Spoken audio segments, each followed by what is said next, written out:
right, folks, Mickey's big hands on the 12 witching hour. Let's see if we can see some of that daylight before it goes down tonight. This time change is different for me, so we'll call the meeting to order. And this is only for those who we've got. Let's see here. I'll make sure I've got. We've got 9 joining us via Zoom, and I've got about 12 or so in the audience here. So we've got 4 commissioners. We've got our county attorney, and we have Ms. Tracy Patrick serving as the clerk tonight for us. Y'all remember Rhonda? She's hoping to be back by sometime this week. She has been out now for about, well, at least over a week, and we're hoping that she'll join us again. She says she's better, just not completely there. So we'd like to have her here, but I'd like to have her there until she needs to be here. So okay, as far as the chairman's report, I don't have anything. This is going to be pretty direct tonight. I don't have any hearing actions on zoning matters. And what I'll do is, we have 2 agenda items tonight, and one of them is to consider a recommended proposal for a new 911 radio system, and the second is an item discuss increasing at our transfer station, consider increasing the bag fee, not the scale price, but just the per bag fee. It's been over 10 years. 18 years. 18 years since that rate has been adjusted. So we'll hear about that here in just a minute. So what I'm going to do, though, is I'll open the floor to anybody here or anybody online that would like to offer any comment or remark as it pertains to these 2 items only. So we'll save, I am not even going to mention all the other possibilities. We'll save those for the next meeting. So we'll just limit it right now to the 911 radio system and our transfer station increase in the bag fee. So with that, if anybody would like to make a statement or remark, we'll entertain that at this time. Normally we give about 3 minutes. Since these are only 2 items, we'll be a little bit more liberal tonight. So if anybody would like to say anything, both, like I said, online or in person here, we'll open the floor for that at this time.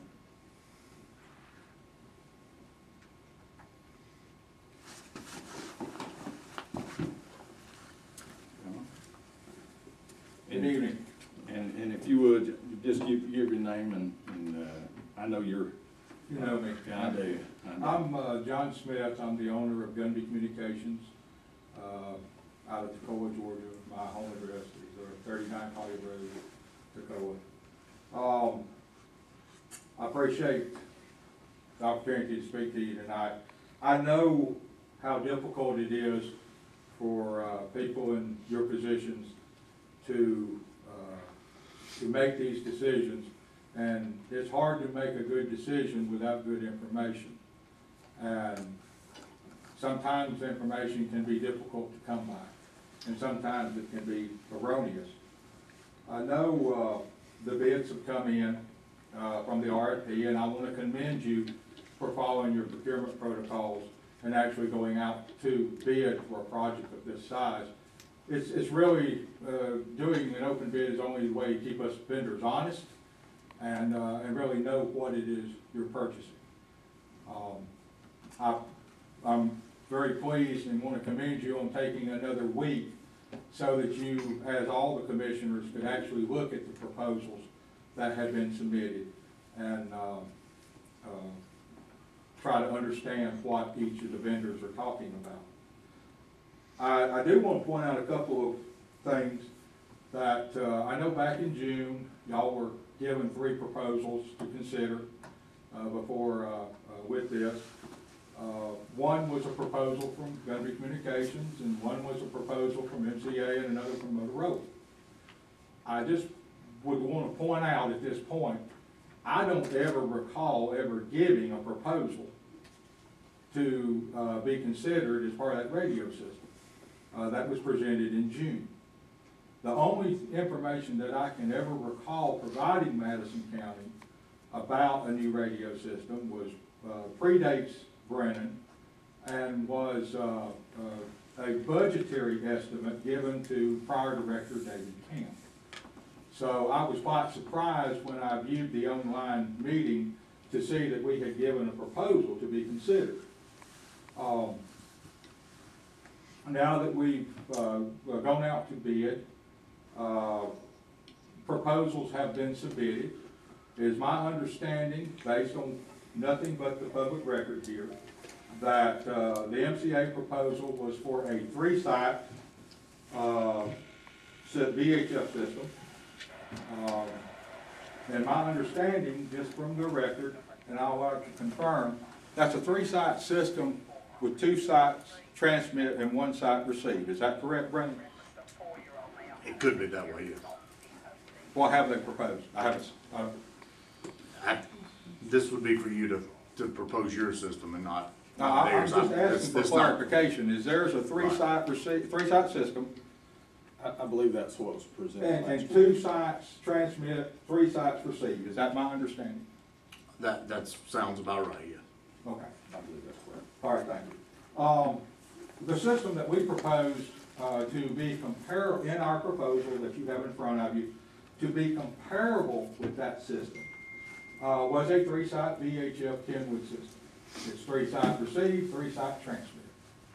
So I don't know how that compares. We're trying to confirm with the other, but it is 3-site receive, 3-site transmit.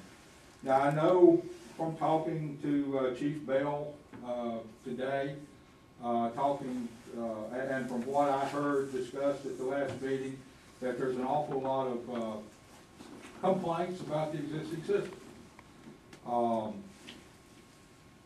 This was the first knowledge of us knowing anything about the problems that the firemen were having. We maintain the system, but we have no control over anything else as part of the current radio system. Not dismissing their claims. I believe them to be valid, but having that said, the system infrastructure can be working, and there can be many variables that would account for the problems.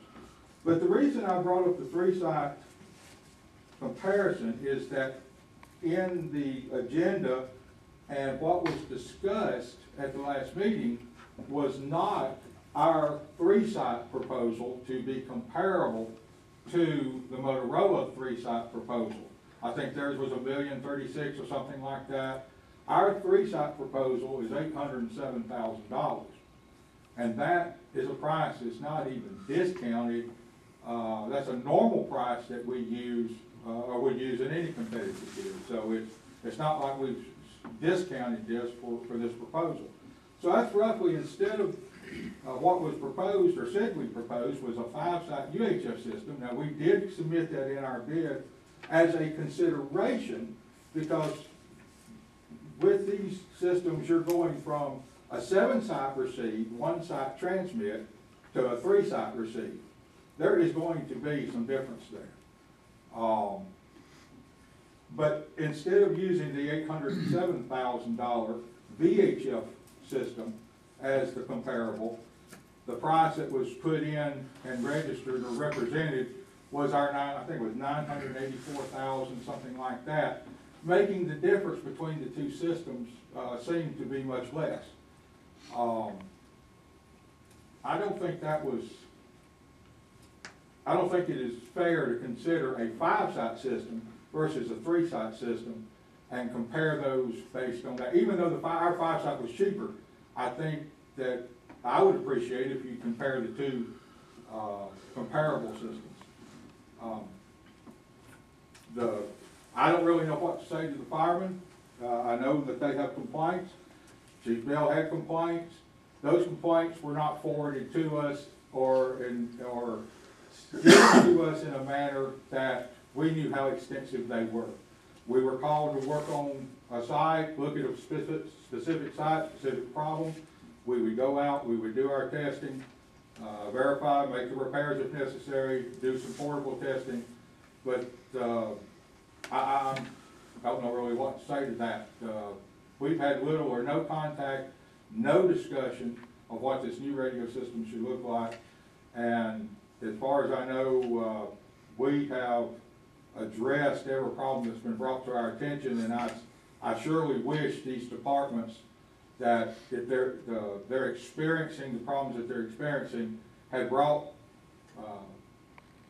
their concerns to us directly. There's a lot of areas outside the system itself that could cause some of the problems that they've described. But anyway, with that being said, I just think it would be more fair to, oh, and one more thing. It's included in our proposal that in October of every year, Kenwood generally puts out a special promotion.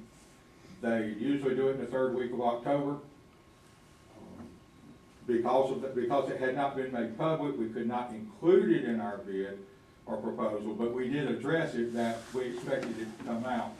That rebate is an $85 per radio rebate directly to the customer.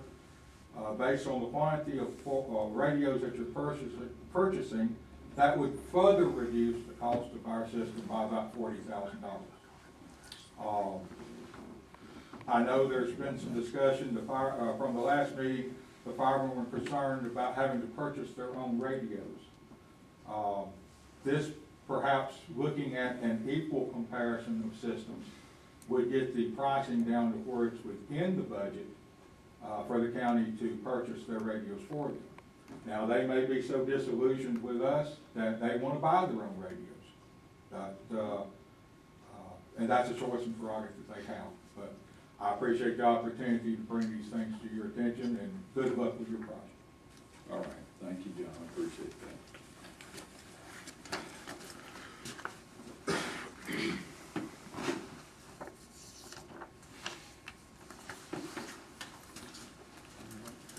Apparently, I told you this one. Is there anybody else that would like to, either joining us online or here tonight personally, if you'd like to say anything, again, about the two items on our agenda?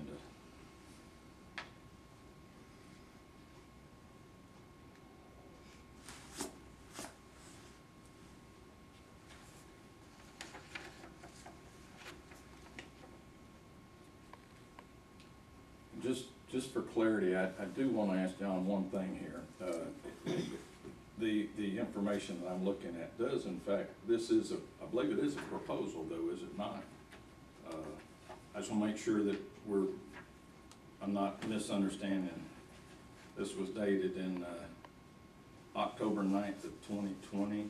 October 9th of 2020 is our proposal, yes, sir. Okay, I just want to make sure I want to make sure that I had the final product or whatever that you had submitted. That was our response to your RFP. Okay. To anything before that that has been submitted was not, anything more than a budgetary for allocating funding. This is what we made available. I just want to make sure you understand. Yes, that's what we made available to the commissioners, so that there wouldn't be any confusion as far as them looking at a wrong product or what have you. So that's perfect.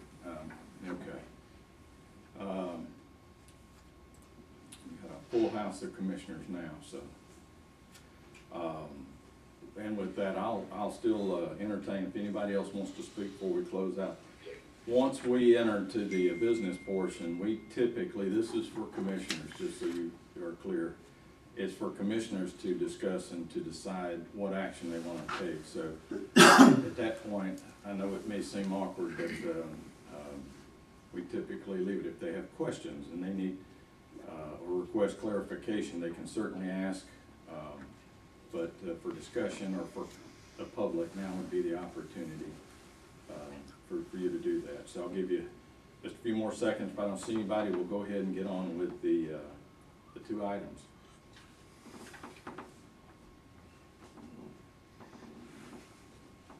All right. So our first item of business is, in fact, to consider And on the agenda, it has, this needs clarification, because I went back and looked at last week. The decision last week was to postpone the decision as far as the, a proposal for the 911 radio system. And again, we do have the proposals, and I guess for the most part, the decision tonight for the board would be to consider basically between the two vendors that submitted us a proposal. So the two that we had were Mobile Communications America and Gunby Communications Incorporated. So those are the two. So with that, I'm going to open the floor, board's discretion, if they'd like to discuss or if they want to have anybody provide any other information. We've had a lot of questions since it was delayed. And what I will do though is turn this over.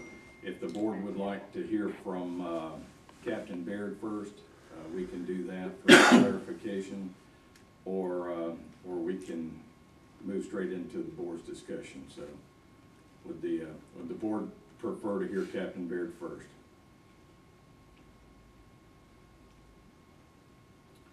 I got several thumbs up. With that, I'll ask him to come forward, and we'll at least hear from some of the questions that were asked since our last meeting, so that we can try to at least eliminate some of the unknowns. So with that, Captain Baird, go ahead. I appreciate it. I know there's been a lot of questions that came up specifically today. Nothing like the last minute, because that's the only way I do anything. So I appreciate y'all reading those on short notice and getting back. I know I answered a lot of those questions. The sheriff is here tonight as well. Talked with him and with Major Vaughn, as I have with a number of other commissioners. Again, the way I understand it, the agenda item is to vote on the recommendation. That recommendation is still what it was last week, which is I recommend that our proposal, or based on those proposals, that we go with the Mobile Comm of America proposal. Many of those issues that have been brought up, I hope we've already addressed, but ultimately, the question that came up the most and seemed to be the most, I guess, sticky is whether or not we could put a new building in place to build that system in. At the moment, after talking to the sheriff and many other folks with input, a temporary building seems to be a less viable option financially than simply putting a new radio system in the building that we currently are in, and then moving that system down the road when we do get an actual permanent physical building to put it in. The cost from that would be minimal, somewhere between $5,800 and $6,000 to move the system in its entirety. So it's a negligible cost. It is not the perfect scenario like a new building ready to go would be, but it is a functional option that would resolve the most important and most emergent issue, which is getting a radio system put in place that does actually meet the needs that we have.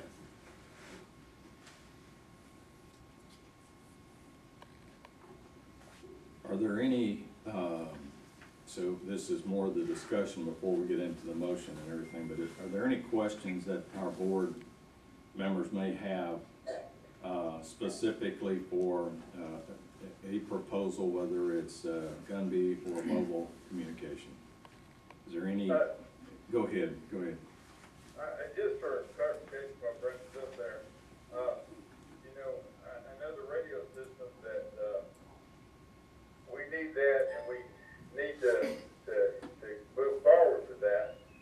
And I know what he said about the temporary building, but have we factored in all the costs of this temporary building? I know that we're talking about roughly $100,000 for the building, but there doesn't seem to be any additional costs which would be required, which would be, the wiring and those kind of systems, and then the backup generator, which I think is going to have to be a necessary thing.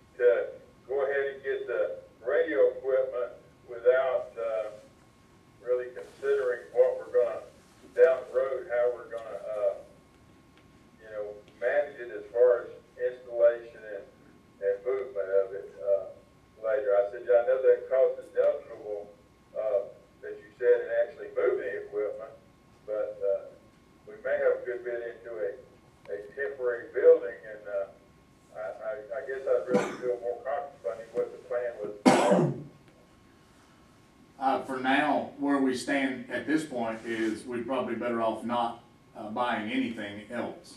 Just putting the radio system in the building that we have, sort of retrofitting that to work as we need it to, and then bid out the building and do a design build as we go forward.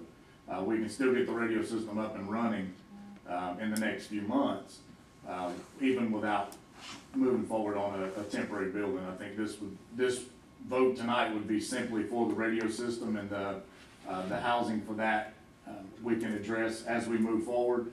Temporarily, we can put it in the building that we're in without any significant cost. There's gonna be a few things that we'll have to adjust, but it won't be anything close to additional cost of a building. We're talking about probably less than $15,000 additional wiring or something like that to put a system in and get it up and running.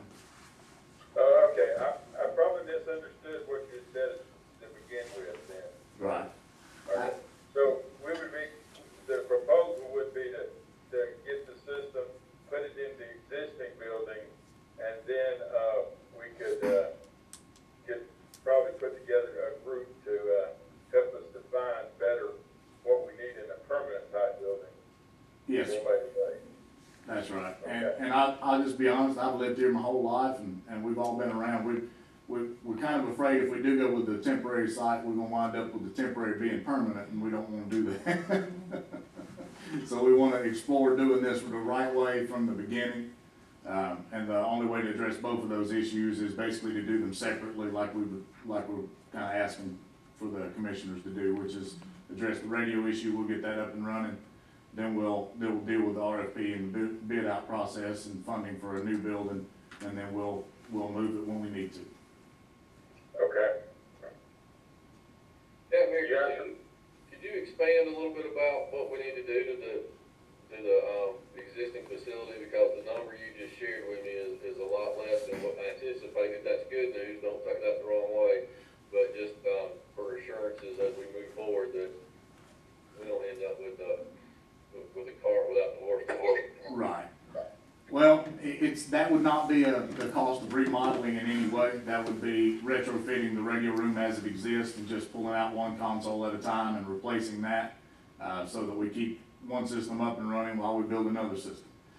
So it wouldn't be remodeling or changing anything. It would literally be a functional stopgap, so we didn't have to spend any additional monies other than just a few $1,000s for the additional wiring and equipment to go in that building.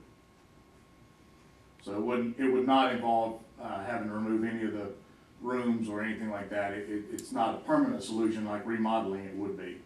It would just be the building that we're in and replacing some of the equipment.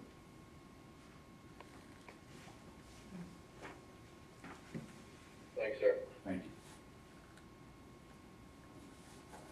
Were there any other questions?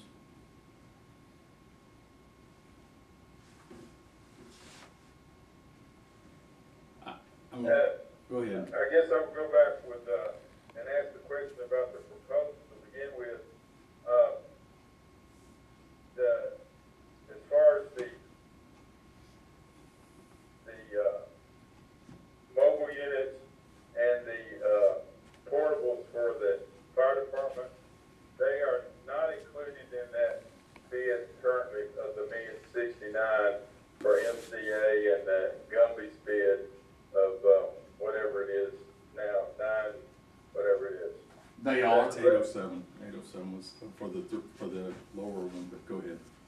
Yes, both proposals included all the radios, mobiles, portables, fire, EMS, sheriff's office, everybody. Okay, so those would, actually come out of the 911 funds, SPLOST account then? So that was gonna be my question to the board and to Captain Baird and to whoever else can answer this. Those radios and all that equipment was included in a proposal. What hasn't been determined is how you're paying for this proposal just yet. There is money, line item in a bond or in a SPLOST that was approved by our voters, and it will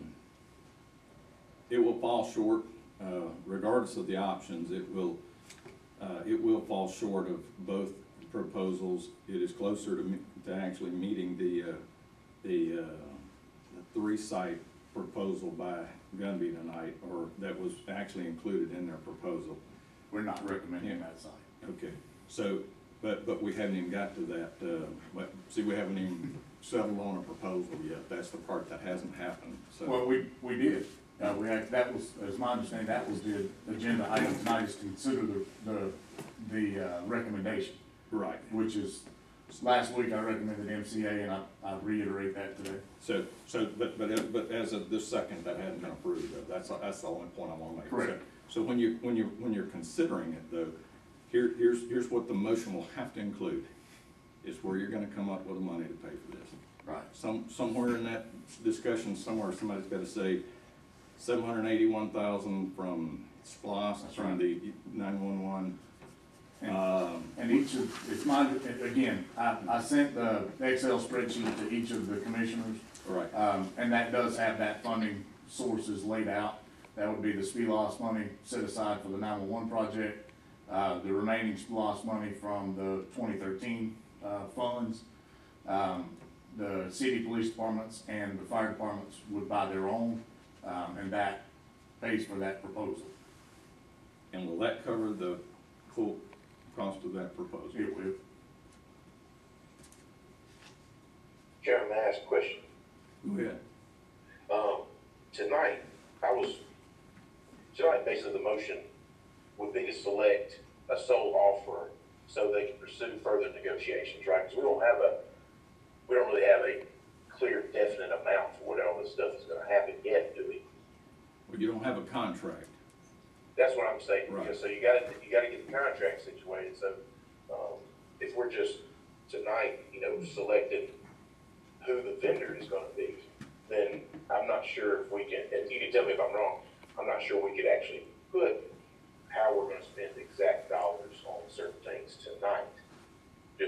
I just want to clear this up, see if I'm on the right page. And I understand, I agree in theory. The only thing I just wanna make sure everybody's real clear. I won't be voting, but I wanna make sure those that are voting on this understand too, that the proposal does include a cost. And because of that cost, it may determine which proposal you go with. I mean, it could, I'm not saying it should, I'm just saying, or it will. But there is the difference in the proposal suggests that depending on how much you want to spend, might determine which proposal you would go with. So, and you're 100% right, if the board chooses just to select a vendor based on the proposals that they see and what they think they can work with within these proposals, then again, that's board's discretion and yours to decide. If, as it was presented last week, there was roughly, well, let me just say this, based on what you have available in 911 right now toward this project, and based upon let's round off here, $1,070,000, that's roughly $1,069,000, I believe, was what, if that was the high proposal. It was, the actual dollar amount ended up being somewhere around $967,000 or $968,000, adjusted for what was included in the proposal and versus what we actually need. Okay, so 900, so we're looking at, $200,000 deficit basically.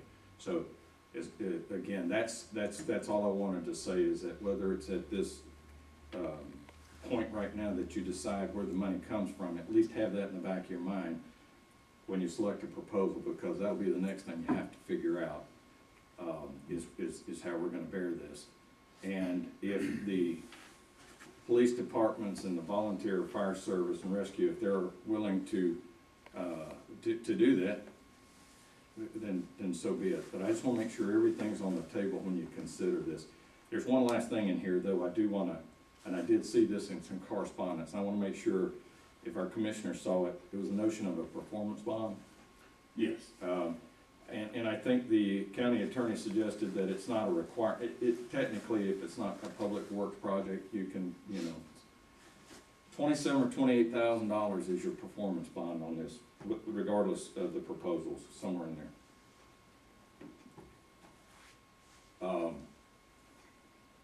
We don't spend that kind of money on roads without a performance bond, just so you know.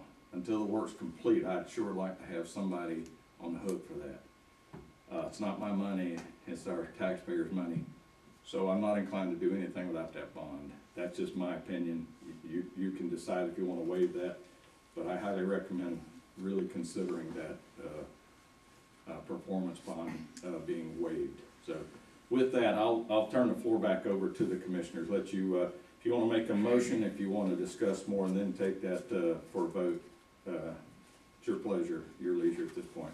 If I could just make a statement, you know, depending on what we decide tonight, I do agree that I would like to leave the option open that we can look at funding so that we could pay the portion that the fire departments and all were going to pay. And you know, as far as, I don't know if we have a recommendation from our financial accounting people about where that should come from or whatever, but I think we need to leave that option open, because I think that that's something that is very important to the fire department, and you know, and the risk.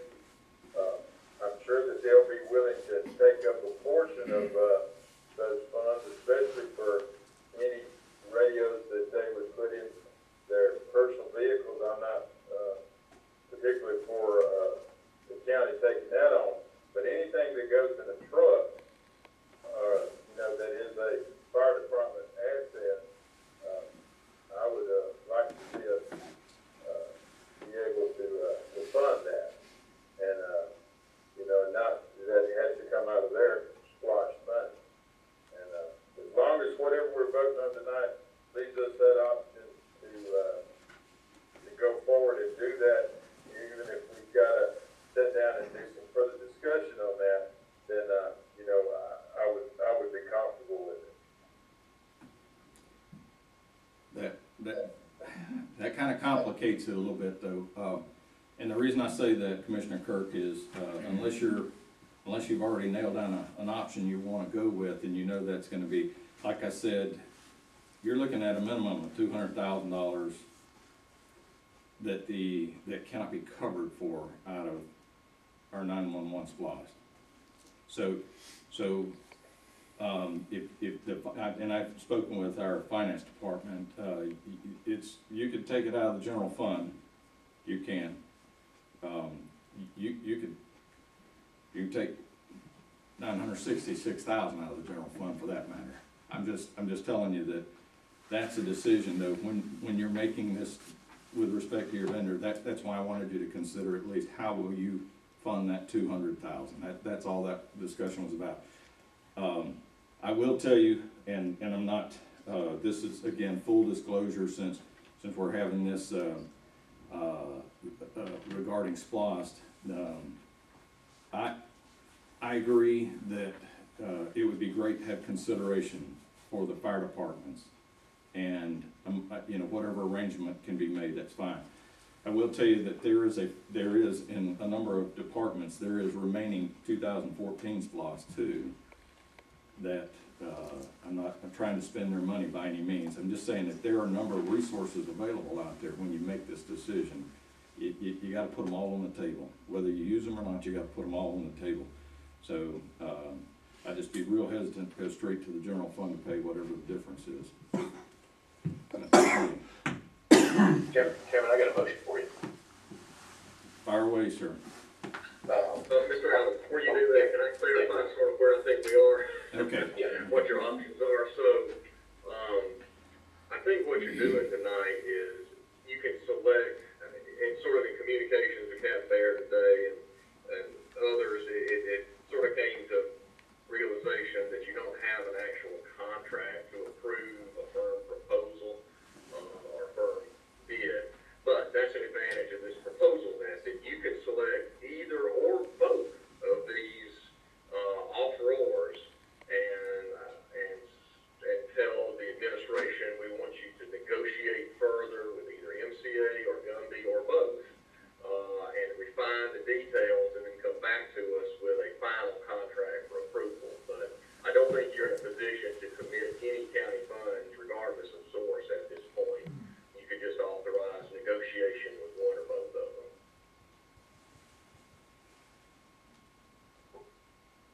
I'm ready if you are. I think my motion will still work. I was want to make the motion that we select NCA as sole offer to pursue further negotiations.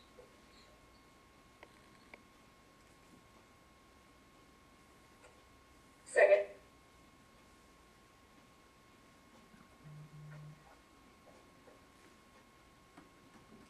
All right. I have as I captured that, a motion to select MCA, Mobile Communications America, the sole offerer, and for further negotiations. Does that capture that? Yes, sir. All right. Comments, questions from the commissioners on that motion and second? Let's get moving. Mr. Chairman, I appreciate the motion and I appreciate the second, and then, we know 911, we know emergency services is important to our community. I'm really relieved that we think we can work this out via utilizing the existing facility, don't have a sunk cost in a remodel or a temporary facility, even though I mentioned the temporary facility to begin with. And I'm glad that that effort seems to have been taken off the table, which allows the flexibility to utilize those funds and for the system upgrades, not just something to help get us by. So I'll be happy to support that. I just encourage staff as they develop the contract negotiations to look at timing, look at the ability to add on at a later date as well. So we've got some budget discussions that need to be happening as well. So as we move forward, I think the chairman suggested there's some additional funds potentially that we should look at. So I'll be looking forward to getting that from staff, those available funds that are out there, what departments they may be utilized from. That in touch with our budget considerations for next year and the SPLOST funding that we've allocated. So appreciate the good work. Yeah, and I appreciate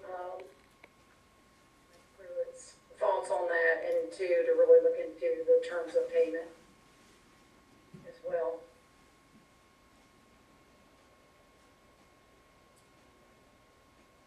Yeah, I think the motion is made is a good proposal. Again, I'm sort of like Derek, I want to make sure that going forward we can look at alternative ways to that we've got to make up some of this funding, how we can do that.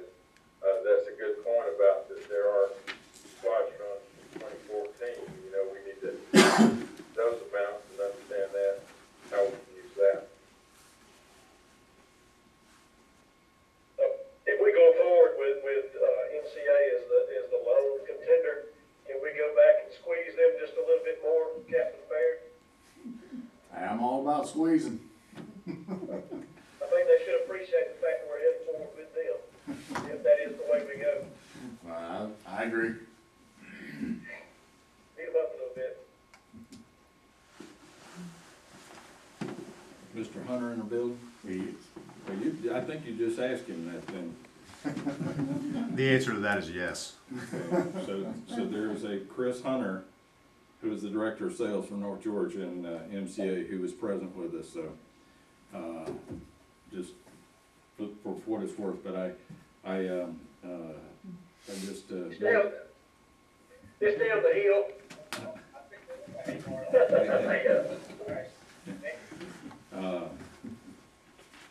your mic's still hot there. Okay, you got it muted now. Sorry about that, sorry. Okay. Could've been worse. So I have a motion and a second to select Mobile Communications America as the sole offer for the further negotiations. With that, then I'll ask the commissioners, Allen, to start the vote, please. Yes. Yes. Yes. Yes. Yeah. All right, sir.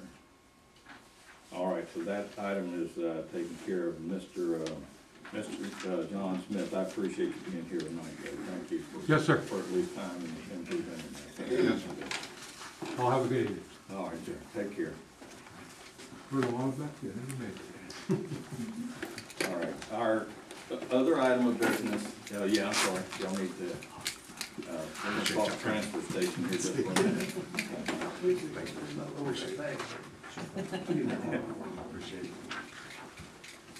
he say he appreciate us consider raising it? No. All right, so, our next item of business is, to discuss the increased, per bag fee at the transfer station. And I'll tell you what, and it's, again, 18 years since this price has been adjusted. And I think for many of those 18 years, that has been an equitable and fair price.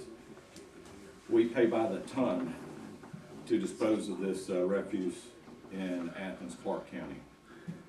And their rates have not gone down, they've not remained steady.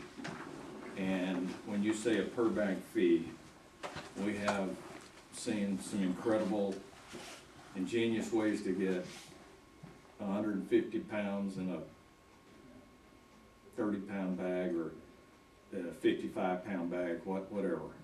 So rather than try to screen and say that's too big, that's too small, whatever, I think the consensus or and Alan is here with me tonight, is just we wanna take a look at ways that we can at least break even with that portion of our the refuse disposal, and just try to stay in the black, as it were, on that. So I've got Alan here, and Alan, if you share with us anything that you know, maybe some data about surrounding counties and other fees and stuff like that. Yes, we got 4 different surrounding counties. Athens, Clark County, they charge $1.50 per bag, up to 6 bags. Jackson County, they charge $1 per bag, no matter what size bag it is. Hart County, they charge 75 cents per bag, kitchen bag if it's 30 gallons or less than 30 gallons. $1.50 for a blue bag, 30 plus gallons per bag. Elbert County is $1 for a yellow bag, which is a kitchen bag. 30 plus gallon size, which is a blue bag, is $2 per bag. And Hart County, Elbert County, you have to buy the bags from them. So we do not charge that or anything. We don't have anything like that. So my proposal is going to be going anything 33 gallon or less, if we can tell what it is. I had a demonstration for you and everything of different size bags. You got 13 gallon, 30 gallon, 33 gallon, 39 gallon, 55 gallon. You got the carpenter size bags and everything else. So our scale people are trying to decide what size it is. On the sign that's been posted for 18 years now, it says 33 gallon size or less will be 50 cents per bag. Over the last year or so, we've noticed our increasing, we're not coming out ahead on the black side where we should be when we're weighing it out when we go down to the scale. We take that trailer across the scale every time, we try to weigh it out and see how we come out on those bags from what the people tell us they're bringing in. Because just say you bring in 3 bags, we mark down to $1.50, then once you do all those totals and everything else, we're getting more weight going across the scale than we are actually coming in. So we decided to look into it, keep weighing it out and everything else. We're in the red a little bit, so that's why we decided to look around all the different counties and everything else. So what they've been doing, okay, in the last, I guess it's been the last 3-4 months, they're saying, well, that's bigger. I actually went, I don't know if any of you have been there, I actually put a 33 gallon size bag up on the wall right there. If your trash bag is bigger than that, we charge you $1 per bag. So that's what we're proposing tonight, is if it's bigger than a 33 gallon bag, we're going to charge $2. If it's 33 gallon or less, we're going to just charge $1. That'll make it simple going across. And what we're trying to do in the whole process is keep everybody, and it says on the sign, if you have 33 bigger than 33 gallon, you can go around and go through the back of the scale side and get weighed out properly and everything else. So that's our end goal of what we're trying to do with this whole process and everything else. Is trying to get our money back on the black side. On the, what it used to be on the trailer side was a convenience sake for the elderly ones that might just have one bag. Here, they just want to run through, drop it off, and be on the way. So they'd have to go all the way down to the pit, come back, wait in the lines and everything else. So that was, but a lot of people, like John was saying, is taking us for that and everything else. Bring these big old bags. I've actually seen our inmates help them take 2 or 3 of them to take one bag out of the back of pickup and throw it over there into the trash trailer and everything. So those are ones that we're trying to eliminate and everything else, force them back across the scale instead of them paying $1.50 for 3 bags, which they should be paying, it might be 10 bags really if they pay properly and everything else. So we're just trying to break back even on that part of it and everything. And trying to, looking at the surrounding counties, they're already there. So I don't think it's the most fair and accurate way is to weigh all the trash. So ideally, we would like for as many to go across those scales as possible. But out of convenience, it is more convenience if you don't have much to go through the other side. We just don't want to have to pay them to dump their trash, which is where we're starting to lead with that. And there'll be a certain number of people that I think, you know, this may not be a good deal for them. But by and large, we're just trying to come up with a uniform plan. We don't sell bags. We don't have 4 or 5 people, you know, work in the scale house. So it's there are a number of things that probably don't warrant those options. But typically, if you can make it uniform and set a price and just move on, there'll be some that still get through, and that's fine. There'll be some that get penalized. That's fine. That's the nature of this beast. But by and large, it'll help cover the cost, and that's the goal for introducing this. This is just a discussion item tonight, so we won't be taking action on it. But I did want Alan to come because we're seeing our costs go up for waste disposal, and just trying to stay in step with that. So, are there any questions on any of this? I know it's pretty simple. Go ahead. Chairman, I brought this up in 2017 to try to get us to change the per pound and the bag weight, and so I'm glad to see this is coming back up again. It was $1 per bag less than 33 gallons and $2 per bag greater than 33 gallons. Did I have that right? That is correct. Okay, good. And I would definitely encourage other commissioners to get this passed for Allen and the transfer station. I know I've been over there. I take my trash over there and get it weighed, and I've sat there and watched tags from all over the place come through. And you know, some of them probably know that it's a little bit cheaper to come over to our place, and so hopefully that'll help that situation as well. So I look forward to hopefully getting this done for them. All right, thank you. Anybody else? Yeah, while Alan's there, how about a little public education, or at least for me anyway, what the thoughts are right now currently on the recycling efforts, any fees there that needs to be adjusted, or the scale house fees. And the reason I'm asking is we're getting close to the end of the year. Does Athens Clarke County typically have a rate adjustment at this time of the calendar year? So I don't want to do something today and then have to revisit very quickly. So just help us understand, you know, and I don't think the fees are out of line. You know, that's, 50 cents over 18 years, that's less than 3% increase, per year. So I think the cost of the bag, not having to wait in line and go across the scale and whatnot, that is a convenience, and subsequently, there's convenience fees.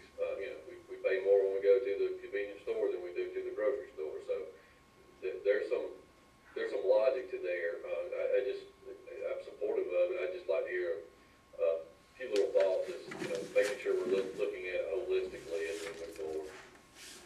recycling, that is something we might have to revisit one day. Right now, we are not being charged to recycle. We take our stuff to Clark County, but our stuff is so clean and everything else, when we dump our stuff in Clark County, we do such a good job organizing the different plastics and the different types of recycling and everything else, we do not have to pay right now.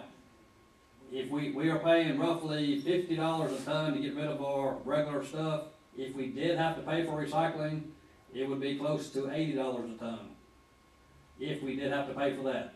But we have not, since I have been Public Works Director over a transfer, we have not paid any fees to recycle.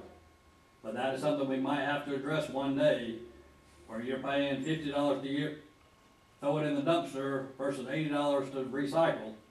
So, but right now we do not, because our quality is so good, and it increases the Clark County quality on that part. So they might change directors out there, they might see it differently. I know they do theirs all the time, changing out different companies that do their recycling and stuff like that and everything. But as of now, we probably take a couple bins out there twice every 2 weeks probably. Big old 40-yard dumpsters and everything else, we take out there probably twice every 2 weeks and everything. So that's roughly one a week, what we take out there and everything else if you do it that way, so. Anybody's make a good point that at some point, when it starts costing you to dump your recycled material, or if you see it increasingly costing you, you know, and I know it's not a popular notion for those that want to be, you know, mindful, you know, of our environment, but truthfully, it may be more prudent to take all the recyclables down to the pit at the end of the day and haul that off as refuse. From a monetary standpoint, plain and simple, it would be much cheaper to do that than it would be to pay the recycling on that. Cardboard right now, we just took off a load of 40, I think it was 42 bundles. I think we got paid 200 and something odd. I mean, we're not having to pay to get rid of it. Right. We're not having to pay to get rid of it, but if you had to pay for what the inmates are doing down there. There you go. Correct. You're gonna pay a salary for somebody to do something that you won't recover. So right now, with inmate labor, you're able to at least kind of break even. And that was gonna be my question. So all that recycling is done by inmate labor. We're not paying any person on a payroll to. We do have to provide forklift and certain activities through our insurance provider has recommended that we not hand a forklift over to an inmate. Yeah. But beyond that, it's not a full-time venture. But again, this is housekeeping. It's just trying to keep the revenue and the expense kind of right in line with each other. And we see the cost going up for solid waste, and we're doing that to Commissioner Doster's point. It is worthwhile. I wouldn't want to raise the fee to $1 only to find out they just charged us that much more, because that doesn't help us. That just doesn't help our cause either. So holistically, and that's something we can bring to the board at the end of the month when we bring this to a vote. Right. So I just had one other question about the batteries over there. The batteries taken. Is there any fees associated with those? The batteries that we leave, or is that?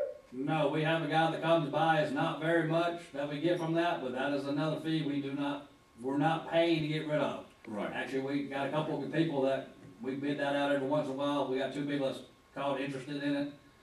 So we price that out every once in a while. It ain't very much, like I said, but it is something. So we're not having to pay it all to get rid of them, so.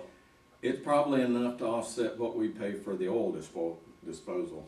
You know, we take burnt, used motor oil and stuff like that, and so these are ways that we subsidize that. Right. Okay. Interesting subject, though, isn't it? Trash talk.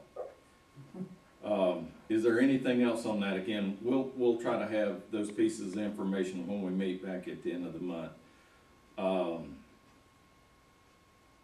Ready to move on to, roads updates?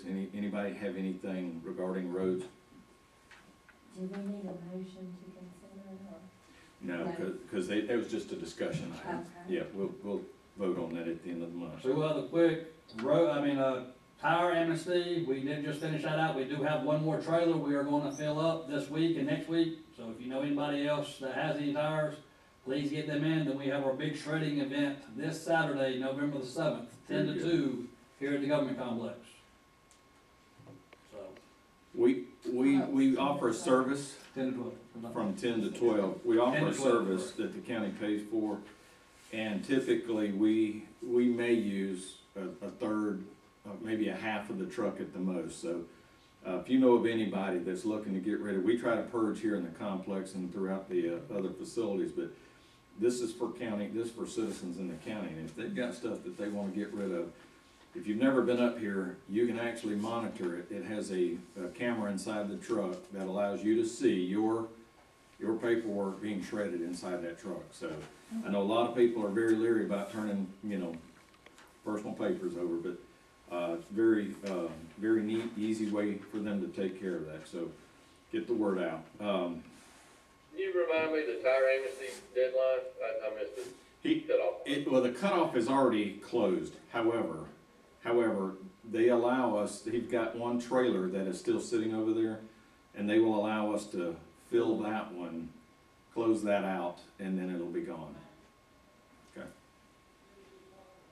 I was riding down the Hill Beach Road, and I forgot to tell Commissioner Pettis, so I do apologize.